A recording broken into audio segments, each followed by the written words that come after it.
नमस्कार दोस्तों, इस वीडियो में हम लोग कुछ बात करेंगे स्टॉक्स के बारे में, जिसमें आप लोग को क्या आगे कोर्स ऑफ एक्शन रखना है। और हम लोग सबसे पहले निफ्टी 50 को आज फिर से डिस्कस कर लेते हैं। तो आज हम लोग को फिर से गैप डाउन ओपनिंग के बाद थोड़ा बहुत गिरावट निफ्टी में देखने को मिला है। मेनली हम लोग को आईटी और फार्मा और मेटल्स में ज़्यादा हम लोग को गिरावट देखने को मिल रहा है। तो सबसे पहले दोस्तों अपने मेथड को डिस्कस कर लेते हैं। तो पहला हम लोग 20 का मूविंग एवरेज यूज करते हैं, जो कि आपको ब्लू लाइन शो कर रहा होगा। दूसरा हम लोग 200 डेज का मूविंग एवरेज यूज करते हैं, जो कि आपको पिंक लाइन शो कर रहा होगा। और तीसरा इंडिकेटर लगाते हैं हम लोग पिवट पॉइंट बोलते हैं, जो कि आपको सपोर्ट या रेजिस्टेंस बताता है। तो निफ्टी 50 की बात करें तो हम लोग देख रहे थे प्राइस 18,300 तक जाता है और वहीं पे हम लोग को रेजिस्टेंस देखने को मिलता है।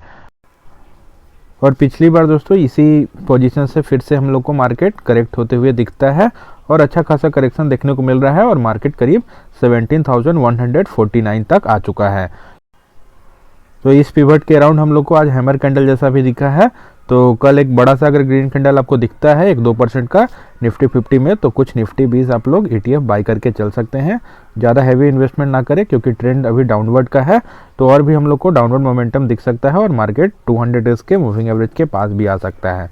तो अगर इसी लोकेशन पे पिछले बार भी बाई किए हैं तो तुरंत से एवरेजिंग करने का ज़रूरत नहीं है। और सेम यहाँ पे सपोर्ट है, पिछले बार भी यहाँ पे सपोर्ट था, यहाँ पे भी सपोर्ट था और फिर से यहाँ पे हैमर कैंडल दिखा है। तो मार्केट फिर से यहाँ से टर्न ले सकता है। तो कुछ क्वांटिटी आप लोग निफ्टी 20 या इंडेक्स फंड में बाई कर सकते हैं। और निफ्टी 50 में मेन गिरावट का सबसे जो खास रीजन है दोस्तों, वो है US Fed reserve interest rate बढ़ाने वाला है। लेकिन आप लोग बोलिएगा कि यूएस फेड रिजर्व के इंटरेस्ट रेट बढ़ाने से इंडियन इन्वेस्टर्स को क्यों असर पड़ेगा। तो जान रहे हैं कि एफआईआईज जो है वो थोड़ा पैनिक कर चुके हैं, यहाँ से कुछ पैसे निकाल रहे हैं, स्टॉक हमारे बहुत ज़्यादा सेल कर रहे हैं वो लोग। इसी कारण से, क्योंकि यूएस फेड रिजर्व वहाँ पे इंटरेस्ट रेट बढ़ाने वाला है, क्योंकि हम लोग जान रहे हैं 40 साल में सबसे ज़्यादा इन्फ्लेशन बढ़ चुका है यूएस में, करीब 7% इन्फ्लेशन हो चुका है।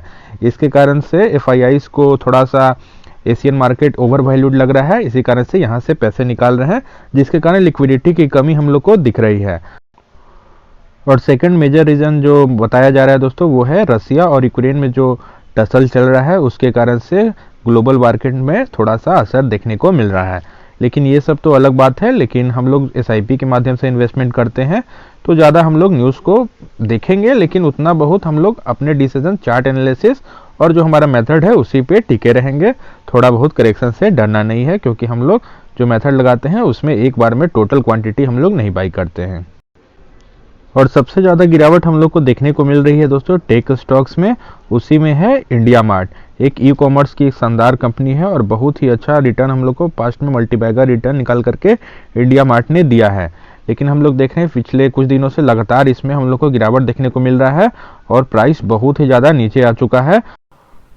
और करीब इंडिया मार्ट ने करीब 9200 का प्राइस टच किया था दोस्तों, और उसके बाद से लगातार हम लोग को गिरावट का दौर इसमें देखने को मिल रहा है। और इंडिया मार्ट का भी करंट प्राइस 4541 पे आ चुका है। तो करीब 50% क्रैश कर चुका है स्टॉक।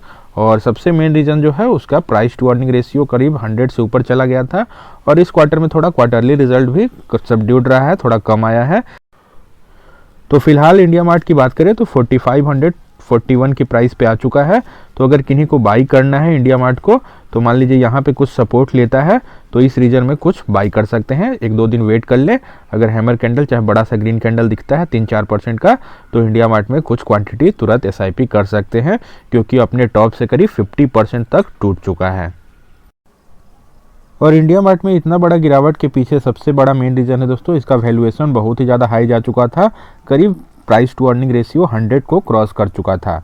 अगर वैल्यूएशन बहुत ही ज़्यादा हाई होता है, price to earning ratio 100 plus होता है, तो उसके पीछे लिक्विडिटी होना चाहिए, ग्रोथ होना चाहिए, तभी सस्टेन करता है कोई भी स्टॉक प्राइस।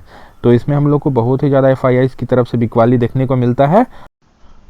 तो अब current price to earning ratio करीब 45 का आ चुका है, जो कि अब मैनेजेबल है और हम लोग को बाइंग अपॉर्चुनिटी भी मिल रहा है। तो इंडिया मार्ट को आप लोग बाई कर सकते हैं अगर उस पिवट पे सपोर्ट लेता है तो। और क्वार्टरली रिजल्ट्स की इंडिया मार्ट की बात करें तो दिसंबर 2021 के क्वार्टर में 187 करोड़ का हम लोग को सेल्स देखने को मिल रहा है।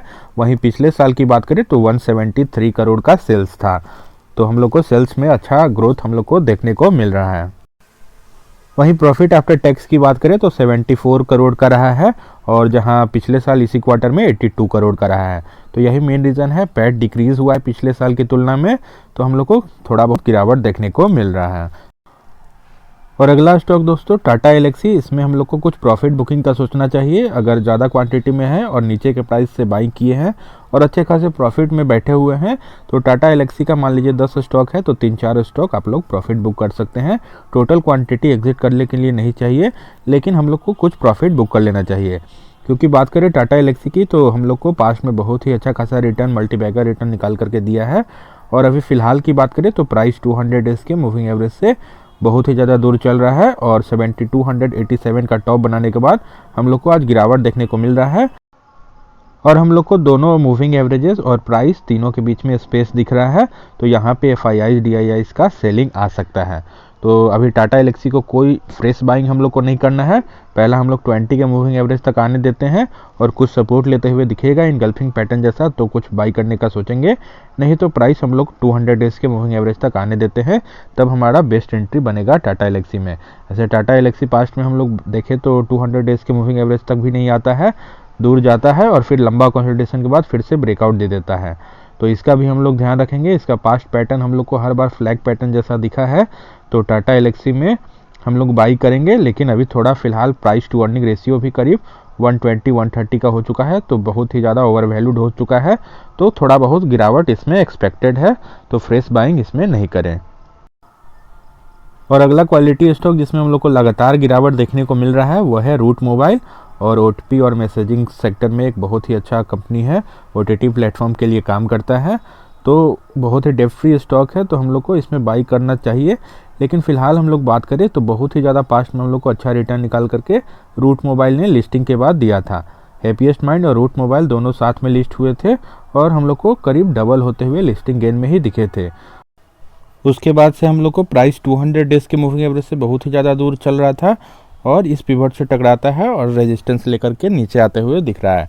तो लगातार इसमें हम लोग को डाउन ट्रेंड देखने को मिल रहा है, और यही हम लोग बात करते हैं कि कभी भी आप लोग डाउन ट्रेंड में एवरेजिंग ना करें, क्योंकि मान लीजिए कुछ यहाँ बाई कीजिएगा, कुछ यहाँ बाई करते हैं, कुछ यहाँ बाई करते हैं, वैसे करते करते आपका कोई भी स्टॉक में बहुत ही ज़्यादा निगेटिव चला जाएगा।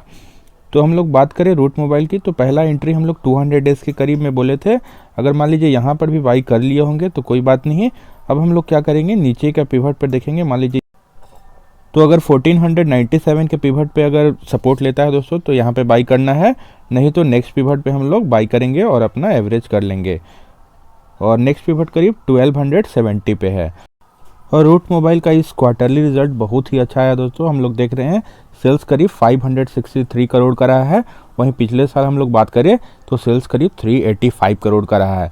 तो हम लोग को रेवेन्यू में बहुत ही अच्छा खासा इंक्रीज देखने को मिल रहा है, और प्रॉफिट भी करीब 47 करोड़ का रहा है, जहां पिछले साल इसी क्वार्टर में हम लोग को 38 करोड़ का प्रॉफिट देखने को मिला था।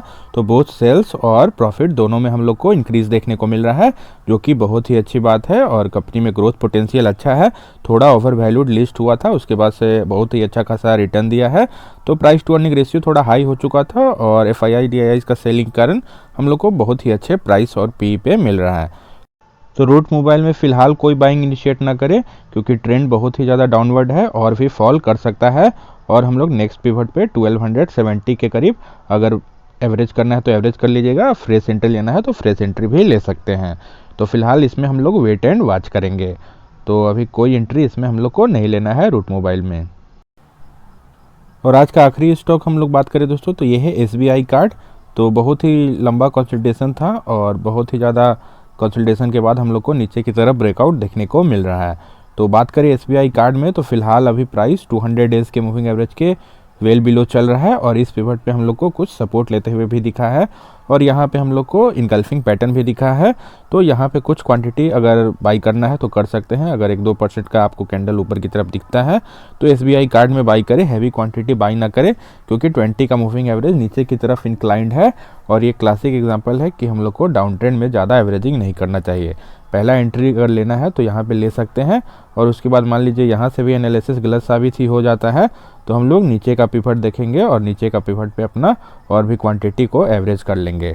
SIP के माध्यम से अगर इन्वेस्टमेंट करते हैं दोस्तों, तो कभी भी आप लोग ट्रैप नहीं होइएगा, और एसबीआई कार्ड का भी बहुत ही ज़्यादा वैल्यूएशन हाई हो चुका था, करीब 120 के पी पे आपको मिल रहा था।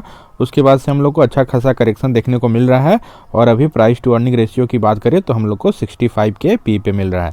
तो मैनेजेबल पी है और हम लोग को अच्छा क्वार्टरली रिजल्ट आया है और ग्रोथ पोटेंशियल भी इसमें अच्छा है। तो बात करें दोस्तों हम लोग क्वार्टरली रिजल्ट की, तो एसबीआई कार्ड में जहां इस क्वार्टर में करीब रेवेन्यू रहा है 2889 करोड़ का, वहीं पिछले साल इसी क्वार्टर में हम लोग बात करें तो 2408 करोड़ का रेवेन्यू था। तो रेवेन्यू में हम लोग को अच्छा खासा इंक्रीज देखने को मिल रहा है।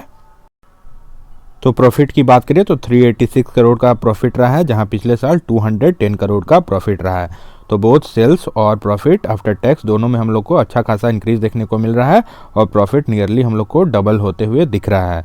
तो बहुत ही अच्छी बात है, कंपनी में ग्रोथ पोटेंशियल भी बहुत ही शानदार है।